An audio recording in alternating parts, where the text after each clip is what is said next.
Hello, welcome to Interdependent Study, our podcast where we engage in the learning and unlearning work for social justice and collective liberation. I'm Aaron. That is your name. Yep. I'm Damien. Thank you so much for joining us today.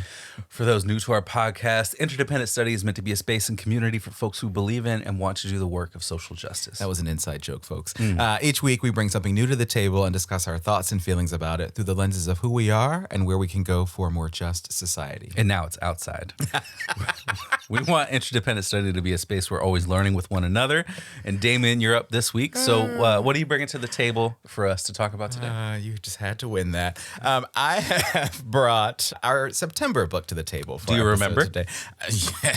Okay, we're going to have to get it together here. All right. I'm super excited about this book. The book we read for today is called Our History Has Always Been Contraband in Defense of Black Studies. It was edited by Colin Kaepernick, Robin D.G. Kelley, and Keeanga-Yamahtta Taylor.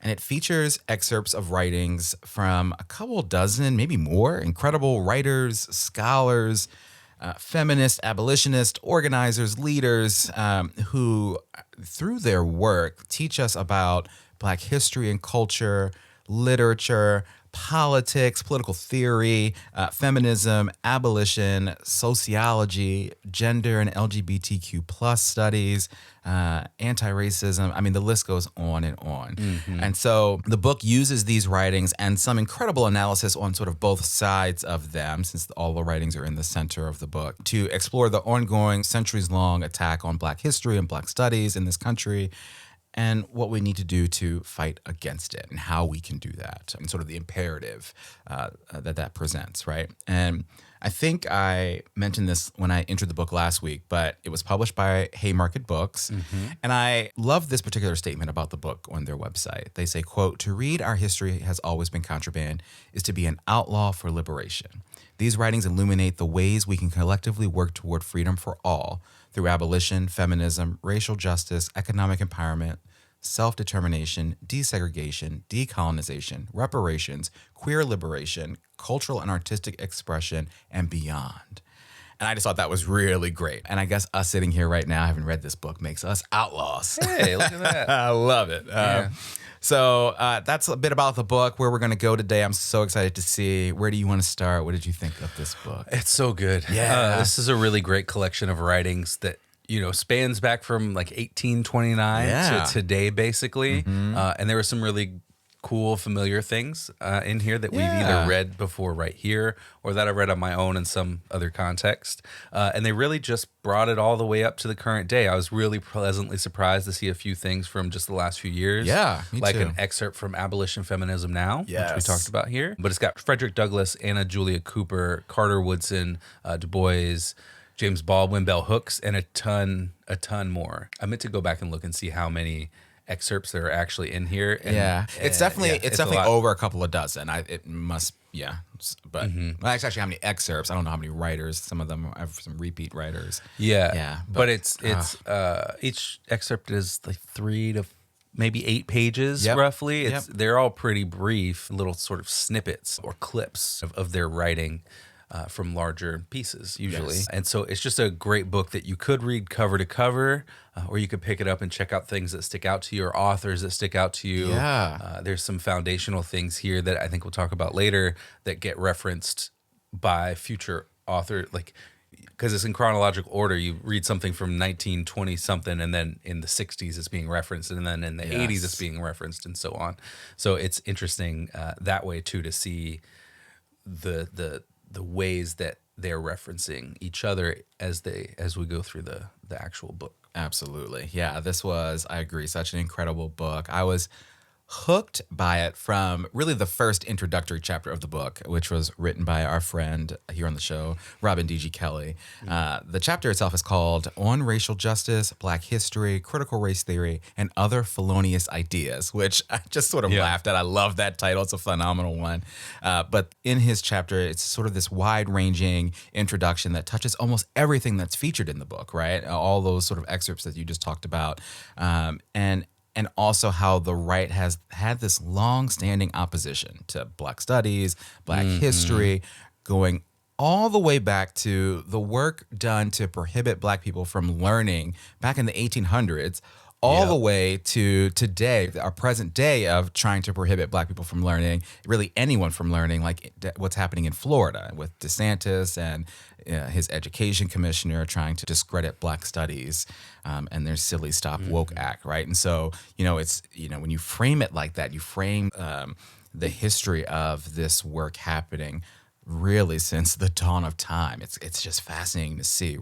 And so there were two great quotes from this chapter that really speak to both how and why this work, to sort of ban learning and to sort of ban Black studies is ridiculous. The first was this, quote, "Despite the claims of even well-meaning and sympathetic pundits, Black studies courses are not designed to serve Black students alone, but all students. The point is not to raise self-esteem or make students feel guilty, nor is Black Studies merely a diversity project. The essays and collected readings gathered here should make it indisputably clear that Black Studies is a legitimate intellectual endeavor, one that does not sit at the margins of social inquiry, but at the very center." So I love that. And just a little bit later, there's just this one little sentence that I pulled. Kelley says this, "Who's afraid of Black Studies? White supremacists, fascists, the ruling class, the status quo, and yes, even some liberals," right? And so, to me, the context that I pulled from this introductory chapter is that we know that this history is all of our history. And it's so important that we all know it and we understand it, and we have to keep learning, right? Yeah, and it's all of our history, which it gets made clear, I think, in these introductory chapters. It's made clear throughout the book, but particularly named in the last couple chapters too, in that last section, which we'll get to at some point, I'm sure. But to keep going off of that introductory chapter from Dr. Kelley, he has this quote that I'm going to pull that I think perfectly encapsulates a lot of what the right-wing extremists in the country are trying to shove down all of our throats. And, talk about DeSantis, talk about Abbott, talk about, I don't know, those are the two that stick out. That guy in Virginia, Youngkin. All of them. So he says, quote, "The right masks its distrust of multiracial democracy by calling it progressivism, and its opposition to antiracism by labeling it identity politics. According to this logic, antiracism has sullied America's noble tradition. Thus, Ruby Bridges Goes to School, Martin Luther King Jr., and the March on Washington for Young Readers, Ibram X. Kendi's How to Be an Anti-Racist, and his children's book, Anti-Racist Baby, are targeted for bans and held up as subversive literature, whereas there is no commensurate movement to ban books that promote racism." Right? Yeah. That's what it is. Absolutely. And then Keeanga-Yamahtta Taylor backs him up in her chapter by saying, quote, "Conservatives have very little to offer these young people other than the false solves of white supremacy and grievance." Yeah. And I think those two quotes get right to the core of what we see happening across these right-wing authoritarian controlled states. Yes. And, I think Dr. Kelley goes on to drive home this point that all of this is just a play to get white working class people who have actually been shafted by this country in so many ways. By these administrations, these same administrations. To buy into the mythology of the country, the lie, as Eddie Glaude says, to call it back to. Oh, yes. Well done. That book. And, they're meant to believe that everything that they don't have has been taken by people who aren't worthy of those things. And those people are Black and brown and immigrants and gay and trans. And it's all this song and dance to keep working class white people in line, which is really just history repeating itself. Right. This is why the powerful created these concepts of race and class, is to keep us separate from one another through fear of each other and through a false sense of superiority. Yeah. And so it's just a repetition. It's a ripple of history. Yeah, well, in so many ways. And I love the connection between sort of what we both brought there, and you talk about this sort of repetition of history, and that makes me think of what you spoke about a little bit earlier about, these excerpts and the fact that they start back in the 20s and 30s all the way up to today. You see pieces from earlier, from that 30s pieces to the 60s pieces to the 80s pieces. Like, there's similar history presented, and it's because of this, right? Yep. It's because we're experiencing the same white supremacy, racism, authoritarianism. We're experiencing all the same things, just sort of in different forms. over the course of our history. And so add that to the list of of why this is important, this information, this learning, this education is so important. So I love that. I love that you brought in Keeanga's chapter as well. There's just such great analysis in this book. So after sort of those, it jumps into where all the excerpts are, right? All the writings are. That section is called The History They Don't Want You to Know. And I just love that title. I think it's so clutch. It's really the meat and potatoes of this whole book and its entire purpose, if you will. And I should say, there's no way we could do that section of this book justice. No. There are, as we said, a couple dozen excerpts in this piece. So we could do an individual episode about every single one of them, I bet, right? Probably. Yeah. But one of the writings that I highlighted so much was, again, from Robin D.G. Kelley in his work, Black Study, Black Struggle from 2016. And in it, Dr. Kelley makes the case that Black study and the struggle for a liberated future must begin with love and a commitment to doing the work. And I kind of really appreciated that. He uses some of James Baldwin's thinking and writing, which we've referenced here on the podcast, some of his own work from Freedom Dreams. And one of the quotes that I wanted to bring to the table was this, quote, "Love and study cannot exist without struggle, and struggle cannot occur solely inside the refuge we call the university. Being grounded in the world we wish to make is fundamental." And sort of throughout the rest of the excerpt, he highlights some of the places and spaces and ways that this work has happened throughout history, which was also great. And so, it just stoked the passion that I have for this work, right? Sort of the reminds me of and supports sort of the values that I know we both have, and certainly the why behind this podcast. But, any sort of reference to love. It also made me think of our friend Bell Hooks. Any sort of reference to love in this work, I think is so important and so centering for us. Yeah. Yeah. Yeah. And I think it's centering. That's a great word for it. It grounds the rest of the work in what are we trying to achieve? Yes. Right? Where are we trying to go? Absolutely. So that's so great. Another section I highlighted is from Ta-Nehisi Coates' The Case for Reparations. Oh, yes. Which is an article, I think, originally in The Atlantic. It came out, I want to say, in 2014 or something. It's been a little while, but it's great. And he says in it, quote, "To celebrate freedom and democracy while forgetting America's origins in a slavery economy is patriotism a la carte." Ooh. Which I think so succinctly calls out how often patriotism is seen as, slapping the flag on something and not questioning the country. And that's really it. And whether that's not questioning the military or the cops or, government, it's seen as a kind of, if you don't like it, you can leave type of thing. Yeah. Right. Or the spending on those things, the spending on military, the spending on policing in this country. Right. Absolutely. Yeah. Not asking questions about, well, why do we need another $80 billion for the Pentagon? Yeah. They didn't actually ask for that money. You just given it to them. Yep. So what do we? Or these cop training facilities that we talked about with Stop Cop City. Yeah, absolutely. And quick tangent, those things are popping up in more places. They are. We should find something to bring that back. Absolutely. There's more of those popping up everywhere. Yes. There's got to be movement on stopping those. But to jump back to this sort of patriotism question, it's perfectly reasonable to question the place you're living in, to question the structures, the institutions around you.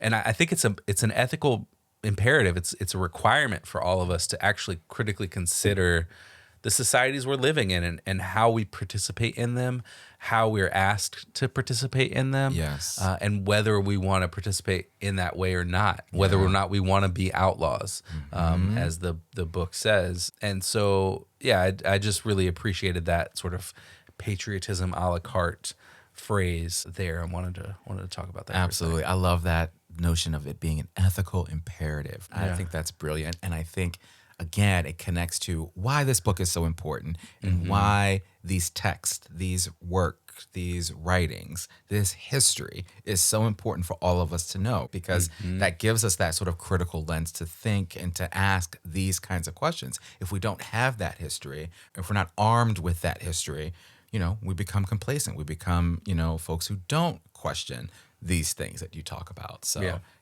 I love that. There's again, we we did not do that section, all of those writings justice. We'll have to revisit this. Hey, Damien. Hey, Aaron. You know what's coming up? What's that? At least once this unseasonable heat wave ends. Okay. It's my favorite season. Ooh. The fall of the white supremacist, capitalist, imperialist patriarchy. October. Yes. And with that comes some cooler temperatures, and as the cool kids call it, sweater weather or hoodie season. I love sweater weather. That's right. This is the best season, the Indeed. fall, as you call it. And if you didn't know, folks listening, we've got a merch store where you can get a hoodie for the fall. Indeed. In fact, we've got lots of great apparel for the fall. We've got a few hoodies on our site, a long sleeve shirt, a nice pair of jogger pants, and even a mug for your hot cocoa or whatever you want to put in that thing. Indeed. And if you buy something now with promo code 15 off, that's 150FF, you'll get 15% off your total purchase. And you can use that code up until October 31st.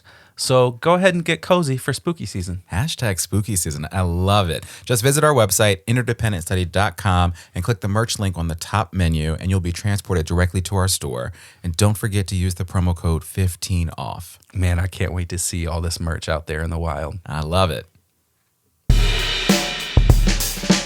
But I want to shift us to application. I think it's time. I want to talk about sort of how we're going to use this amazing book and our reflections on it to apply to our day-to-day lives and our work. I think the way this book presents history is so valuable and useful to all of us, sort of getting back to the point I just made. I think the selected writings and the histories, and especially the analysis of them and from them is so accessible. And that's a really good thing for all of us, right? Sort of given our current times, the current climate that we're in. And so it's just so clear to me how, this book makes it clear that this history that has been banned and folks are trying to ban, the books that are being pulled from library shelves, this history is our history, our collective history. And there's so much we can learn from it, and it can be useful to us. And so one of the final chapters of the book, that sort of back end reflection, was written by Marlon Williams Clark. And in that chapter, the chapter itself is called "History is a Beautiful, Ugly Story, and We Must Teach It." And I love that title. I love everything in that chapter, and it sort of hammers that point home. So yeah. What about you? What are you thinking? Yeah, my applications from those closing chapters too. Oh, yeah. Which are designed to move us to action. It's to find ways to respond to these book bans and curricular restrictions that are being implemented across the country, and that's why it's called "How We Fight Back." That section. But the quote that I'm pulling is, "If our history has always been contraband, then we must be outlaws for liberation. We must read, learn, and organize our way to a more just future." And this is from Bria Baker's aptly titled "When Black Studies is Contraband, We Must Be Outlaws." I love that. And I think it's just, it's the whole point of this book is to recognize the ways that they're trying to hide these stories from us, hide these histories from us, so that we're not fighting against them. Yes. Taking up on the side of liberation. And so, when any of this stuff is contraband, we have to be outlaws, and we have to figure out ways to do exactly what she said and read and learn and organize our way to a more just future. Absolutely. I love that. I love the idea of leaving this table and thinking of ourselves as outlaws. We've read this stuff. We're going to continue to read it. We're going to continue to talk about it. We're going to continue to fight the good fight. And so this book, again, was just so incredible for that. All right, well, let's move on to homework now. What do we want to do when we leave this table today other than continue to be outlaws? I think with a book like this one, just, an incredible anthology collection of these brilliant writings, right? There's so much more learning we can do. And so I want to revisit this book, some of the excerpts featured in it for a second time, a third time, to see what else I can learn from them. I also know that Haymarket Book produced a discussion guide for this book. So it's on their website where you can buy this book. And so I want to check that out and figure out, what continued learning opportunities are there. And the other thing I was thinking about is Colin Kaepernick has been a busy man. He also edited a second book this year, which is just incredible. Go Colin. The book is called Abolition for the People, The Movement for a Future Without Policing and Prisons. And so that sounds definitely up our alley and like a book we should read. So yeah, absolutely. What are you thinking? So my homework is, as you said, I think there's so much in here. So to check out some more of the authors who are included in this book. So there's so many people who are included, but Carter Woodson is referenced a few times throughout the book, but especially in the chapters about fighting back. And I realized while reading this, I haven't read much Du Bois outside of some small things here and there. And so, those are two sort of examples that stick out to me. But there's this whole section in the back of the book called Recommended Readings in Black Studies, and that has some great stuff in it that just goes on and on and on for pages of more books to read. Oh, that's awesome. Yeah, it was fascinating too. Every excerpt had sort of a quick introduction about what it was and about who the author was or authors were, and a little bit about some of their other maybe seminal work or key works, if you will. And so, I love that homework of sort of researching some of these authors and reading more of their stuff because they're all brilliant. Yeah, that's very good stuff. Again, read this book. It's awesome. Yeah. Aaron, and you can dip in. You don't have to read it cover to cover. Oh, yeah. You can jump in and just look at the table of contents and figure out, what's interesting to you. I like that. I'm not gonna advise, against reading it cover to cover. Yeah. But there's lots of different ways that you can engage with this book and learn a lot from it. Absolutely. That's a very good point. I love it. All right, my friend, you're up next time. Yeah. What are you bringing to the table in our next episode? Well, speaking of not being able to read something cover to cover, I'm bringing a digital archive about the Student Nonviolent Coordinating Committee, which features a ton of resources about the people who are involved in SNCC, a timeline of events, pages that highlight important themes and ideas and sort of philosophy about SNCC, an interactive map of all the places that SNCC organized actions, and a whole lot more. Honestly, I don't know how long it would take to read every single thing that's on this page. It's on the site. It's huge. So I'm going to say let's just jump into this and find some things we want to talk about next week, because there's no way we could get to everything. And folks at home listening along, you can find this at sncccdigital.org to follow along at home if you would like to do so. Yeah, you were for folks listening. Aaron was just showing me this and clicking through this interactive website, and there's no way we'll be able to talk about it all. There are videos, there are letters, there are references to organizing work that's been done, and so there's so much content on this interactive digital archive website.